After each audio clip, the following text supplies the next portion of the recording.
인천에서 문의를 주셨습니다.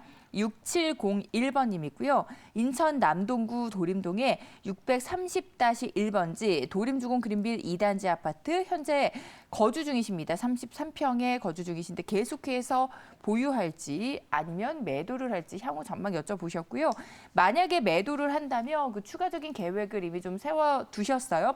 부평에 있는 2구역 아니면 4구역 혹은 상인천 초교 주변에 주택 재개발 정비 사업 조합 중에 어느 쪽이 더 좋은지 궁금합니다 하시면서 주택 재개발 정비 사업 조합에 주소도 남겨주셨습니다. 남동구 간석 1동 294-3번지 일대까지 이렇게 갈아타기 할 곳까지 꼼꼼하게 따져보셨거든요. 그럼 일단은 지금 거주를 하고 계시는 도림주공 2단지 아파트를 계속해서 보유할지 매도할지 먼저 진단을 도와드려야 될 것 같아요. 네네. 대표님 어떻게 보실까요? 자, 이 아파트 같은 경우는 지금 그 서울의 아파트 가격이 오르면서 네. 실제로 이제 경기도권까지 다 올랐거든요. 네. 그럼에도 불구하고 좀 가격대가 좀 덜 올란 아파트 중에 한 곳입니다. 네. 여기가 안 오를 수밖에 없는 게 뭐냐면요. 학군이 조금 안 좋아요. 네. 그다음에 상권이 좀 약합니다. 네. 그래서 여기에 들어가서 뭐 공기 좋고 뭐 교통 편하고 뭐 사는 건 뭐 지장 없겠으나 네. 실제로 아이를 키우는 아니면 학군 위주의 이런 구조는 좀 안 나오는 이런 구조가 있고요. 네. 그다음에 또 상권이 좀 안 맞다 보니까 저녁 때라든가 이렇게 동네에 좀 나가서 이렇게 차 한 잔 마시고 네. 이렇게 주민들끼리 이렇게 소통할 수 있는 이런 구조가 네. 좀 약한 이런 구조를 갖고 있습니다. 그래서 이런 위치에 이런 정도 아파트라면 노후로 들어가는 이런 구조는 맞지 않을까. 그런데 아이를 키워가는 도시 생활하는 구조는 좀 많이 조금 불편함이 있지 않을까 이렇게 보여지기 때문에요. 네. 우리 시청자님이 이걸 팔고 지금 다른 쪽으로 이전을 하겠다 그러면 저는 말리진 않겠습니다. 또 한 가지는 이 주변에 신규로 이제 앞으로 엄청나게 늘어나는 이런 구조를 갖고 있거든요. 네. 아파트 시장이 조금 멀리 가게 되면 이 안쪽에 광명, 시흥 지구가 또 3기 신도시가 지금 물론 이제 가는데 좀 걸림돌이 좀 있었지만 이런 부분이 해소되면서 공급되는 양들이 굉장히 많이 늘어나게 되면 시장 자체에서 서울 수도권에 나오는 시장 자체가 좀 어려워질 것 같고요. 네. 그다음에 이쪽 남동공단 쪽 안쪽에서도 과거에 2차 산업의 어떤 경공업 에 발달되어 있는 이런 산업군들이 지금 굉장히 안 좋아지고 산업 전반적으로 지금 변모가 바뀌어지는 이런 타이밍을 네. 갖고 있거든요. 그러다 보니까 일자리가 좀 줄어들고 빠지는 이런 구조, 이 안에서도 지금 공장들 나와 있는 물건들이 굉장히 많은 이런 구조를 갖고 있습니다. 그 다음에 우리 시청자님이 가지고 있는 아파트 그 주변에 지금 보시면 전부 다 비닐하우스, 논보다도 밭들 위주가 많거든요. 네. 이런 시장에도 신규 물량의 아파트들이 들어가는 시장으로 앞으로 계속 바뀌는 이런 시장이기 때문에 네.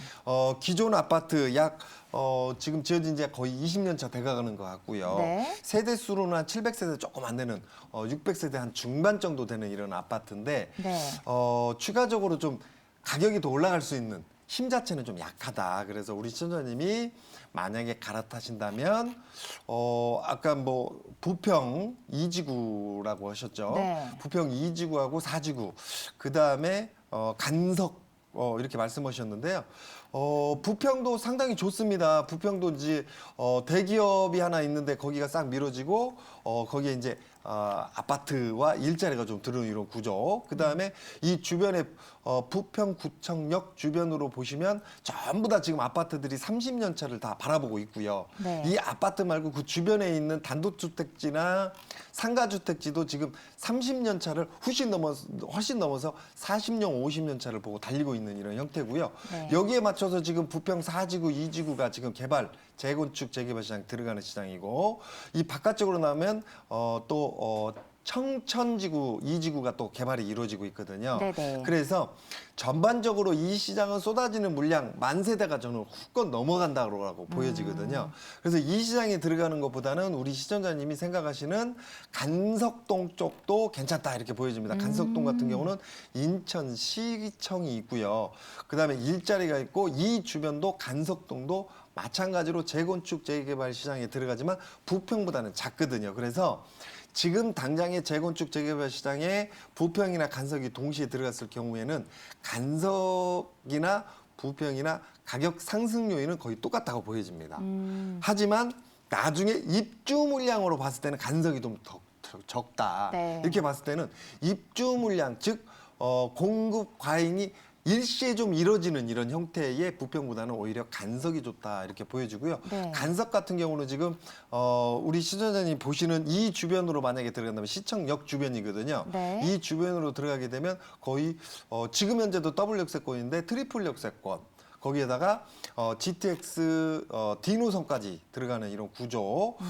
그다음에 여기에 GTX B 노선이 이렇게 지나가는 이런 구조를 갖는다면 오히려 접근성으로는 간석이 좋겠다 이렇게 보여지기 때문에 저는 간석 쪽으로 추천을 한번 해드려 보도록 하겠습니다.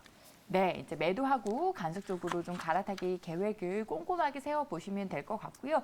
인천에서 문의를 주셨습니다. 뭐 인천 하면은 앞서서 저희가 서울 지역도 재개발 이슈가 있는 곳은 계속해서 아파트 가격이 오르고 있다라는 이야기를 전해드렸는데 인천 역시나 뭐 전역에서 재개발이 이루어지고 있는 곳들이 꽤 많고요. 교통 호재를 가지고 있는 지역들에서 요즘 부동산 특히나 아파트 시장의 흐름이 굉장히 좋습니다. 그러면서 인천 쪽으로 관심을 좀 가지시는 분들이 많을 것 같은데 향후 인천 부동산 시장의 흐름 어떻게 보시는지 좀 말씀을 주시면 도움이 될 것 같아요. 실제로 시청자님이 조금 빨리 갈아탔으면 좋지 않았을까 이렇게 생각이 들고요. 조금 더 빨리. 예.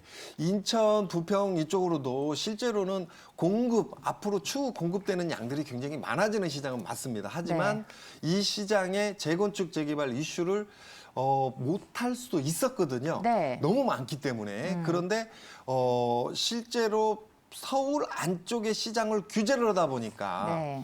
이 시장의 어떤 시장 변모가 이루어지면서 서울은 못 들어가는 이런 구조니까 바깥쪽으로 나오는 이런 구조로 좀 이루어지면서 네. 인천 시장이 굉장히 핫한 시장으로 바뀐 건 사실입니다. 그래서 네. 앞으로 재건축, 재개발 시장이 움직여지는 이런 시장이 움직여진다면 기존의 건물들이 멸실되는 이런 호재도 또 있죠. 네. 그러다 보니까 호재 플러스 멸실되면서 이주비 및 보상비들이 막 쏟아지는 이런 시장이 만들어지니까 당분간은 인천의 시장은 가격대가 올라갈 수밖에 없는 이런 구조. 그다음에 인천 쪽으로 보시면 지금 교통 호재가 굉장히 좋습니다. 네. GTX B 노선도 있고 송도발, 청라발, 네. KTX도 있고요. 그다음에 소사 원시선이 연결되면서 또 DMBC 쪽으로 들어오는 네. 경절철 추가. 그다음에 경강선 또 그다음에 신안산선 여러 가지 교통 호재가 있기 때문에 당분간 인천 시장도